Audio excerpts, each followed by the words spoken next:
Hi, I'm Suzanne Siracuse. Welcome to season 2 of my podcast, focused on the future, keys to building a profitable, sustainable, and impactful business. And I'm excited to be partnering with wealthmanagement.com on this. This series will focus on what firms need to embrace to ensure their growth and success for the future. And you'll hear from industry leaders and advisors on what's working for them. I have a great lineup of guests in store, and today I'm talking with Andrew Altfest. Andrew is the president of Altfest Personal Wealth Management, a $1.7 billion RIA based in New York City. He's also the founder and CEO of FP Alpha, an AI-driven wealth tech solution that assists advisors in providing tax, estate, and insurance planning to their entire client base at scale. Now, I know we'll be talking about that during our podcast, but welcome, Andrew. Thanks for being my guest, and I'm really looking forward to our conversation today. It's so great to be with you, Suzanne, and I'm looking forward to it as well. Wonderful, wonderful. Well, I always like to start off my podcast by asking my guests to describe how they got into the wealth management industry. And more often than not, it's an accident. They have some crazy convoluted story of how they got here, but that's not the situation in your case. So tell us a little about your journey into wealth management and your personal story. Yeah, so I've been around the business my entire life.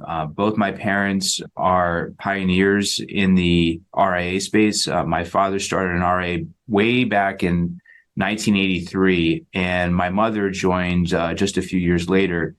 So I grew up around the business, and I've had exposure to it since a very, very young age. And I can think back. I remember our family dinner conversations being including a healthy dose of wealth management. So I really took an interest in the industry at a very young age. And I started an investments club in high school. I was on CNBC at 15 years old giving stock advice.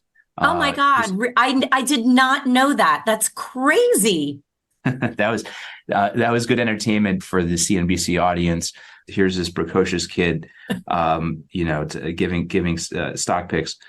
But I had internships at Smith Barney and Sanford Bernstein, and so I really got very, very early exposure. But I think what's been the most interesting thing for me, or most helpful, is finding my path within the business, within our industry. I think the work that we do as advisors is very broad. And I also think what worked years ago for my parents and for others is not necessarily what's going to work well into the future. Yeah. So I've really done everything in the business to find my passion, from client advising to investment research, to operations leadership. And what I've found personally and what I love doing, is client advising and building and growing things. And I think that's the discovery that I've had is really, I think, similar to the discovery that a lot of people have in their careers, which is finding their true love. Yes, I love that.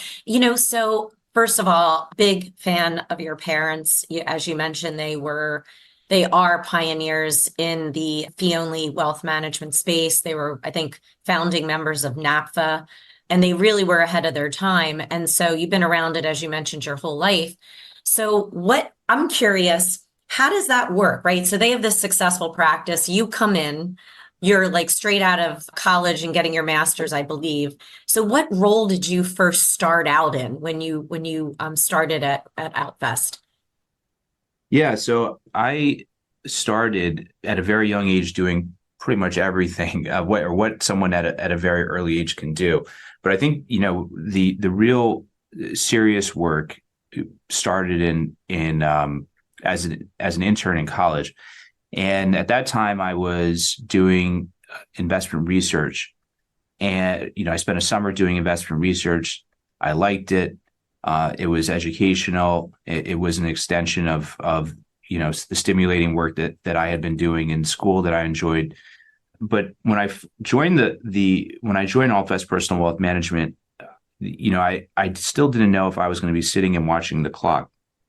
and to my pleasant surprise, I really enjoyed the work when I was working full time, and forget the clock. I couldn't get enough of the work that I was doing. And I was doing client, I was assisting in client advising, and I was doing investment research. And I found the work endlessly stimulating, both the client advising side and how best to communicate with clients, as well as the technical work. But I think the real love that I've developed has been in financial planning, and a mix of all the disciplines of planning. And I discovered that some more years into my career, and just about all the different ways that we can help clients, as going through the CFP program, and looking very closely at what our clients were asking us to help with, what else we can be doing for our clients, and just really immersing myself in the technical work of planning and holistic planning, and and combining that with business leadership and where I wanted to take the firm. That's really where That's your sweet spot. yeah, I found the marriage of being an advisor with also being a leader of an advisory firm, and that's been my passion. And that's thanks for sharing that, because I think that there's a lot of times advisors come up through the ranks and then they find themselves as president or running the business, and it's not what they want to do. So the fact that you're able to balance still that client advising, financial planning, we're going to talk about technology and how that's played a huge role in the growth of your firm. But this podcast is really focused on the future, right? It's all about the future and what firms need to do to be successful now and in the future. So the fact that you're so close to the client side still is really interesting to ask you, like, what are the key areas that you're focused on at Altfest now to serve these current and future clients? Like, what are they asking for that maybe they haven't in the past? What are you finding? Yeah, so what I'm seeing, and what I see all the time, is that clients' needs are changing, and they're asking for help with more things than they have before. And there's more. Part of that has to do with the automation that's now available to consumers. And there's not only are their needs, client needs are more complex these days. They have a lot going on in their lives to manage, but also I think the marketplace has changed. I mean, it certainly has. And so there's consumers who are looking at what should I be getting to make from my advisor to make this relationship valuable. And they're seeing automation on the investment side that's available to them at a low cost. And they're saying, well, should I be paying an advisor? What should I be paying an advisor for?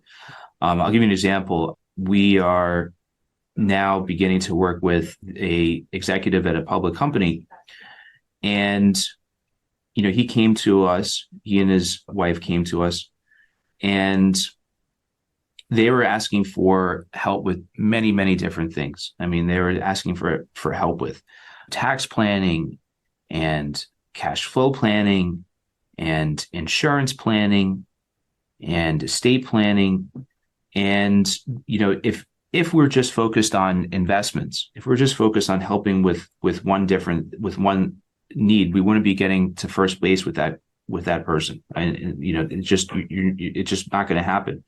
So, and this is a competitive process too. So that couple would choose to either self-manage or choose another advisor who'd be willing to do more.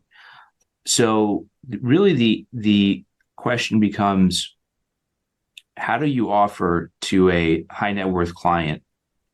And I'm not talking about someone with $20 million. I'm talking about a typical client of an advisor. How do you offer them a service that includes all of these different things? It includes taxes, and includes estate planning, and includes risk management, and includes investment management and cash flow planning. And that's where the technology comes in. That's what I've been focused on, is to provide these services at scale using technology and having our team build new skills to be able to provide expertise in more areas. And it's really a combination. It's a combination of the tech doing what the tech does well to automate and to serve as a genius assistant.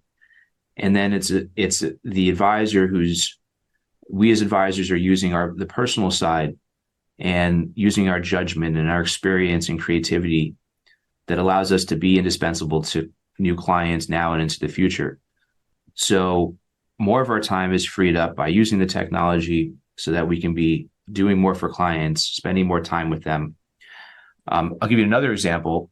We are now designing a service just on the aging side of our business. So we have some clients who are aging, and we're thinking more about what their needs are like. What are they looking for? Not just from, in financial planning. Of course, it's going to be retirement and cash flow analysis and estate planning and how the portfolio is designed to meet those needs. But you have to when you put yourself in their shoes, then you start seeing and start learning about concerns that they have around things like identity theft planning, coordinating medical care as they age, Medicare planning, withdrawal optimization, where they're taking money from different accounts, how that ties into their tax planning, and charitable planning, and what happens with cognitive decline, and of course bringing in the next generation, which is important to them. It's important to, from a business side, to maintain the relationships that we've built into the future. And then you get beyond the hard stuff, the hard side of the business, the hard skills, and we find that when we look at that demographic, we find that often they want a social connection, and they love it when you meet with them and walk with them in the park, or you go have a long lunch with them. I recently was in Southern Florida visiting a longtime client, and unfortunately his wife has dementia, and he spends all his time, he's a great guy, spends all of his time taking care of his wife. There's no paid help. Wow. And, just meeting with him, I met with him for over 2 hours, and it was a way to take his mind off of caring for his wife. His wife was, someone else was caring for her at that time. And, we talked about estate planning, but it was really I think the best part of the meeting for him was just getting his mind off of taking care of his wife. And he, I think that was so I think that to that part of, to that demographic, that's really important.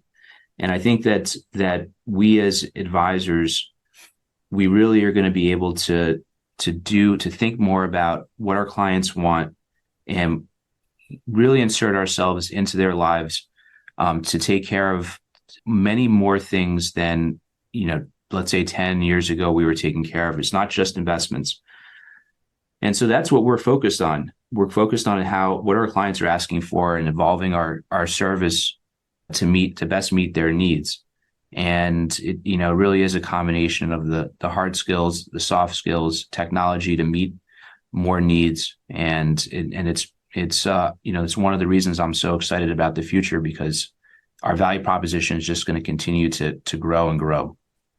Yeah, you touched on a lot of stuff there, but I think more and more I'm hearing on this podcast and just from talking to other advisors is just like that real mindset shift into, you have to be more than just like the answers to their investment or diversification of their portfolios, et cetera. It's really branching into estate planning and elder care. I know from my own personal experience, my advisor helped a great deal when we were trying to navigate like the assisted living and, long-term care and all of that stuff. If you're not proficient in it, it can be very daunting. And I love the fact that you're spending time with a client that'll go such a long way, just helping him get his mind off of what is probably a really, really difficult scenario. And speaking of kind of using some of those soft skills, right? We mentioned your mom earlier, but your mom is such a great role model to so many women in this industry. I remember meeting her 20 some years ago, and she was one of the first female co-founders of a financial planning firm in our entire industry, right? There wasn't any. So how has that impacted the way that you run and conduct your business? And also, how has that impacted your leadership style? Yeah, my mother has taught me so much about working with clients and the soft side of the business that you really develop with experience. I think in the business there's the EQ and then there's IQ, and you pick up you pick up IQ in textbooks and through experience, but the EQ you really need to learn that on the job. And you have to understand what clients are looking for. You have to be able to read between the lines. Everyone is different. You have to recognize the differences of the people that you're speaking to, and what's said and what's not said. And my mother is great at understanding what clients want. She's terrific at explaining things really well. I still go to her for many things when it comes to challenging situations. And she just has incredible perspective, particularly around women clients. And that's her passion. She loves to empower women clients to take charge of their finances. She gets them completely, and she understands things from their perspective. And I think that's allowed me I've learned from her, and it's allowed me to work with all clients better, but especially women clients. And I think it's, traditionally in financial relationships, women clients have been neglected, I don't think that they've always felt that their voice matters. And, I think as an advisor, and all advisors at our firm at Altfest, we work well with both people in the relationships. And I'll give you an example. I was not long ago having lunch with a client, and his background is in investments. So he takes charge of finances in the household. Now,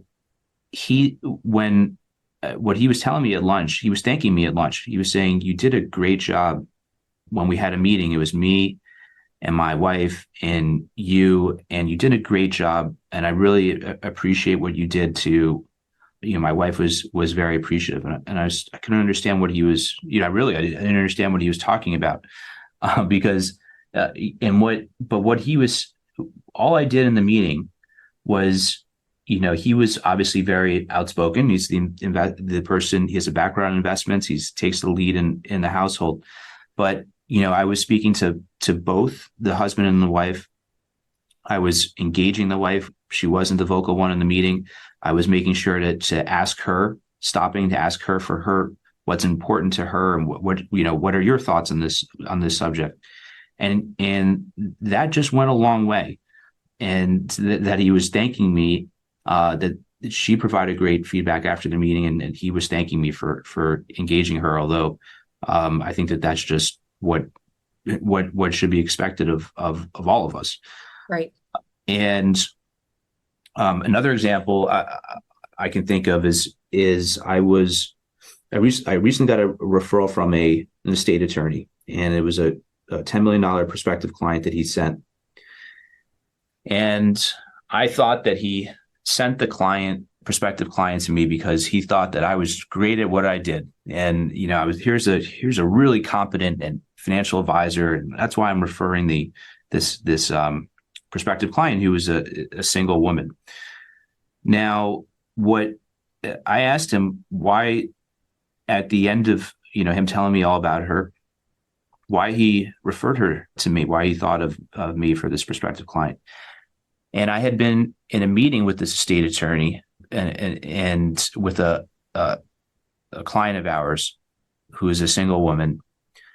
And I was explaining to her, he was the attorney, going over legal stuff. It was me and it was her. And I was explaining the situation, all the concepts that were being discussed, and being an advocate for contributing to the planning, but really also being an advocate for her in the conversation. And what he said to me was, Andrew, you are great at working with women clients. And I said, okay. And that's why so it had nothing to do with, my competency and nothing. I mean, he must have thought I was competent enough, but it wasn't because, he thought I was a genius. It was because he thought that I did a very good job at working with a certain client that can be neglected in relationships. And so he thought of me for another client of his. And I owe that to my mother ultimately, from being able to teach me and teach others at our firm that, how to work with a demographic that can be neglected.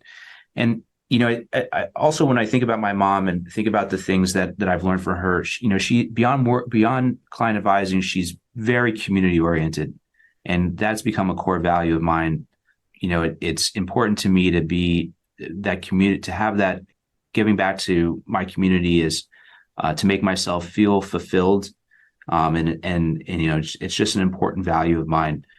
She was the founding chairperson of the largest community food pantry in New York City. So I saw her involvement at a very early age in this organization. And, she's been a pioneer, a role model for other women who are going into our business. She's an amazing educator. She has a real passion for developing the next generation of women financial advisors. That's also something that she leads within Altfest Personal Wealth Management.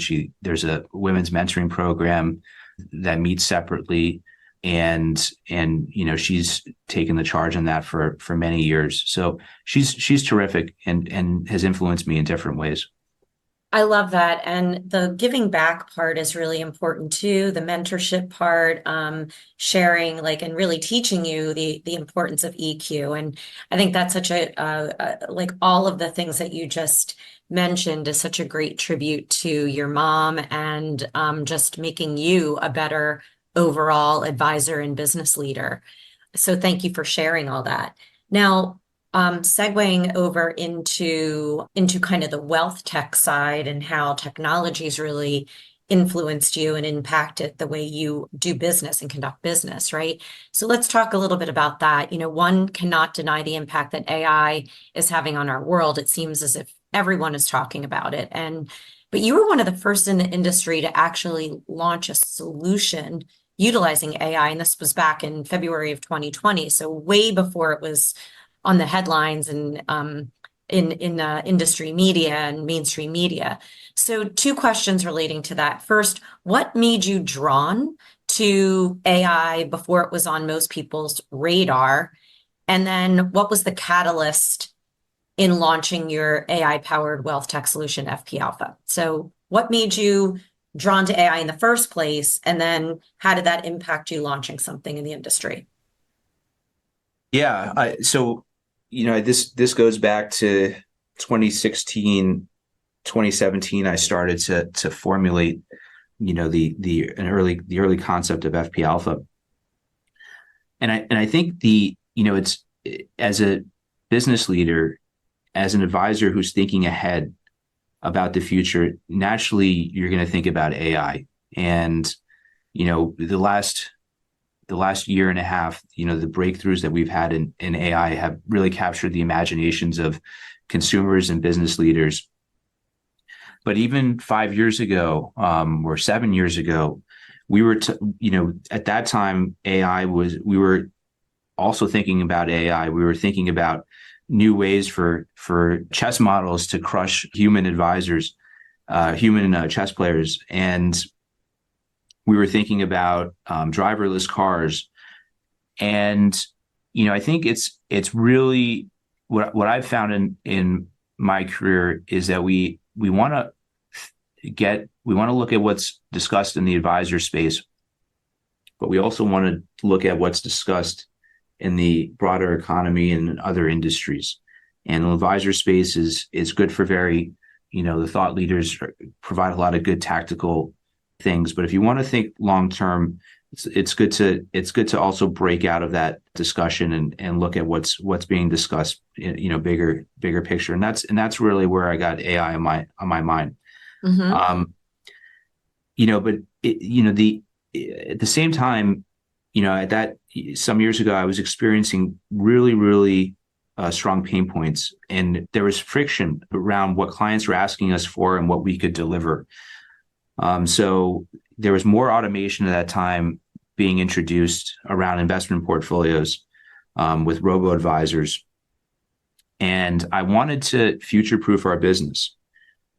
And so I was looking at what would make us an indispensable partner to our clients. And, of course, there was the human side of the business, but then that has to be married with what you're providing to clients too, in the hard stuff, in the stuff that, they want to pay you for, because you're reducing, you're meeting their goals, you're helping them reduce cost and risk. And these other areas of comprehensive planning, around estate planning and tax planning and insurance planning, they were very easy differentiators. Mm-hmm. That, this is what we provide as advisors that you are currently not getting, that competitors are not offering. And, it allowed us to, and when introduced to clients, it allowed us to, it gave us pricing power. It allowed us to connect with the next generation. It was a game changer for prospective clients.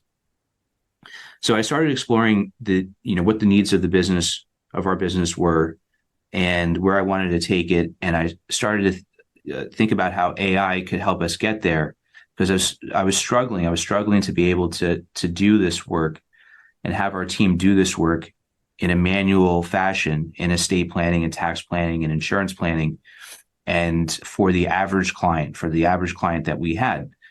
And so we were literally in our processes reviewing legal documents and tax documents, insurance documents, and trying to help clients understand what was there and trying to find all the planning opportunities. So I knew that technology had to help, and I knew it had to help in a way that technology traditionally wasn't helping. And it couldn't just be to model it. It couldn't just be to, display information. It had to be able to, we had to have a savings of time, and we had to have technology serving as a partner in solving client problems, thereby freeing us up to help clients in all these areas. So I wanted to see how far we could push the tech and with AI, and I was very pleasantly surprised about how much could be done with AI reading documents, AI reading legal documents and understanding what was there and finding opportunities, and AI reading tax documents and AI reading insurance documents. And that's when I knew that we had something, that there was something that was going to help me, not just help me in my practice, but also it's going to help all and many advisors in their practices. And, I was speaking to friends and colleagues who were advisors and finding that these were shared pain points. And so that's really where FP Alpha came from. It was perfected within our practice and then rolled out to all advisors in 2020. Yeah, that's so interesting. It was really kind of ahead of its time. And I love that. I feel like a lot of the most successful technology, a lot of it had to do with advisors creating it themselves, trying to solve for their own challenges within their own practices. So it's been going for 4 years. Are you seeing more and more advisors starting to embrace AI and embrace technology to help provide some of these additional services? What kind of reaction are you getting? Yeah, I mean there's such momentum around an interest in AI now, and I think before, when we launched our FP Alpha in 2020, and we were telling people that we were reading legal documents, reading a will and a trust, you could just upload them to our platform and they'd be read. I mean, it captured people's imaginations, but there was also skepticism. There was Mhm. like, you can't do, like, how do you do? I mean, people were like, you can't do that. Now we don't get that skepticism anymore because people see the AI breakthroughs, and Yep. it's entered the consumer and professional world. And people are looking to invest in AI. They're looking to figure out. They know, the advisors that we speak to, they know that AI, that there's tremendous opportunities, that this is going to be important today and into the future. We have advisors who are forming internal committees around how to use AI and what they should be investing in. And so there's tremendous momentum. I think that people are, the use cases are there today in terms of how to save time, how to do more for clients, both in solutions that are available broadly to all industries, like a chat GPT, but also in solutions that are just focused on financial advisors, and everything from recorded conversations with clients and how to turn that into easy meeting follow-ups, to solving clients' planning problems and automating advanced planning, like what we do at FP Alpha. So there is tremendous interest, and it's only grown. It's grown exponentially since we launched in 2020 to 2023 and into this year as well. Yeah, no, I mean, you're seeing it everywhere. There's more products being launched, I think there's more interest in embracing it and finding out the challenges but there's so many more opportunities than challenges. And so kudos to you for being on the cutting edge of really kind of figuring that out before, they always say first to market. There's a real advantage there. So FP Alpha sounds like it's on a great growth trajectory. So congratulations on that. I can't believe it, but we're actually at the end of the podcast. So I always ask all of the guests the same last question with the title and the theme of the podcast in mind, focused on the future.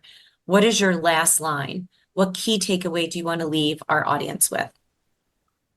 Yeah, I think what I'd like to leave everyone with is that we're at a pivotal point now in our industry.